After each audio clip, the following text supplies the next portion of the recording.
আবার আল্লাহ বললেন, নবী আপনি এমন নবী যেই নবীকে আমি হাউজে কাউসার দিয়েছি। লক্ষ লক্ষ নবীদের কাউরে কিয়ামতের দিন আমি হাউজে কাউসারের মালিক বানাবো না, শুধুমাত্র কেবলমাত্র একমাত্র আপনি ছাড়া।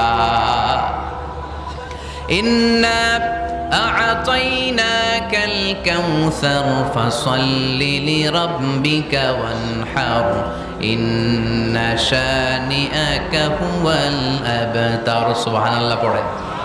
এই হাউজে কাউসারের পানি খেতে চান? পান করতে চান? বিশ্বনবী না দিলে খাইতে পারবো আমরা?